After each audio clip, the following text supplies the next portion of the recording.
Gloria, NAMANDE. I work with the United Nations Development Program, UNDP, as the project manager for the climate change program. It's called the Nationally Determined Contributions, NDC support program, which basically is a program that is supporting the government of Uganda achieve its climate change commitments under the Paris Agreement. So today was quite a very insightful day because the ideas that have been presented by Eco-Concrete are those that reflect the values and ambitions and goals that UNDP presents as an organization overall, the UN, because we focus on sustainable development, and Eco-Concrete is looking at green solutions. How can we green the cement sector, which contributes the highest number of emissions in the country when it comes to the industrial products and processes in Uganda. And one of the key insights that I got from today was how this is going to reduce the emissions up to 90%, because we're not only looking at Uganda, but we are looking globally. How can we support these global ambitions to reduce greenhouse gas emissions and also curb the rising temperatures that are currently resulting into global warming globally? But also you've seen in Uganda we're having rising temperatures. So the products and innovations that have been presented by Eco-Concrete are really looking at sustainable development, are looking at not only emissions, but sustainable development is looking at the social, economic, environmental benefits, the political benefits in terms of the impact this project is going to make in the society when it comes to job creation, because we've seen countries like Uganda have the highest percentage of youth, and employment is one of the biggest challenges. So we are looking at the greening or the sustainability component, but also socio-economic benefits in terms of job creation, in terms of the community benefits where these factories are going to be set up. We believe that jobs will be offered to the women, to the youth who will be working in these factories, who will be working in the informal sector, say those who will be preparing the meals for the workers, the list we can think about. So I believe that at the end of the day, this project will be able to look at in totality the sustainability aspects in terms of job creation, in terms of the social benefits to the community, in terms of the environmental benefits, because this project is going to be implemented in a biodiversity hotspot, in one of the areas that is close to the national parks, the Bwindi, the Ichua Forest Reserve, the industrial, the forest reserves around the area.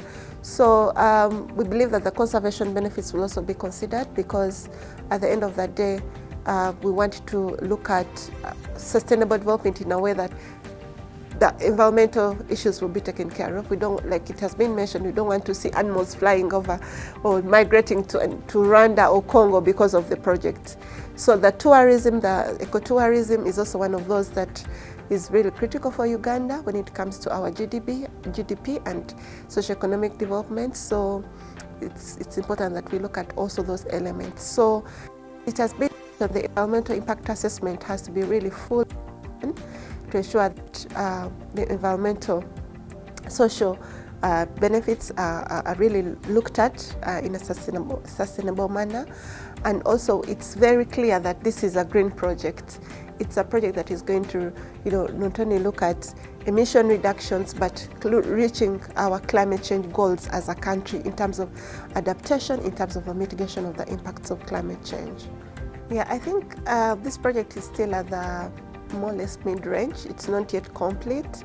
So one of the challenges that I see is specifically with regards to the community benefits. How do we ensure that the community accepts this project to realize the benefits? And I think this was also highlighted today. The environmental impact assessment should really bring out issues to, for instance, gender. How will the project impact women, the youth in the area? It can be both positive and negative impact. How will it look at the ecosystem services within the area?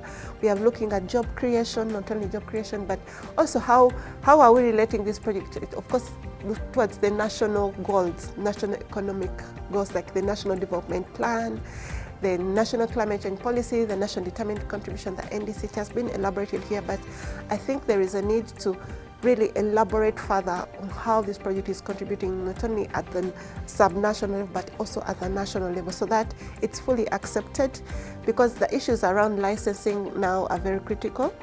How do we get the licensing permits for mining, the EIA certificates? So I think for now these are areas that really need to be looked at very critically to ensure that when the project is set up, we don't have any challenges in regards to, say, the community is not happy with some of the elements in terms of conservation, because they are looking at agriculture as their source of income. Will the land be taken away from them? How will they survive? So I think these are issues that really need to be looked at critically to ensure that the project is successful. So the project provides a number of solutions in terms of the economic benefits. We've seen, of course, as has been highlighted, in issues of job creation, employment. Already the project, I've had it supporting creation of jobs for about 200 youth in the informal sector. So issues of job creation are very critical. Issues of environmental benefits are very critical, especially when it comes to the conservation. Issues of climate change in terms of the emission reductions. I think it has been well elaborated, so we need to quantify the emission reductions for this project. So overall, I think this project is a very good project when it comes to the sustainability dimensions, the socio-economic, environmental impact. So if we get it right, I believe it's one of the first projects of its kind to demonstrate greening, to demonstrate sustainability, to demonstrate, issues of climate change, how we're going to be able to address climate change, issues of employment, and overall how we can improve the livelihoods of the people overall as a country, but also at the community level. UNDP is already supporting this project through the minerals or skills program. We have what we call the Youthful Business Facility, where this project is also one of those that we've supported under the Youthful Business Facility. And definitely looking at the impacts this project is going to create, it fits directly within the UNDP and overall UN sustainability plans, the SDGs. This project is contributing overall towards the achievement of the Sustainable Development Goals. So it's at the center of UNDP support, and we believe that with the existing support, we can be able to upscale and look at other areas of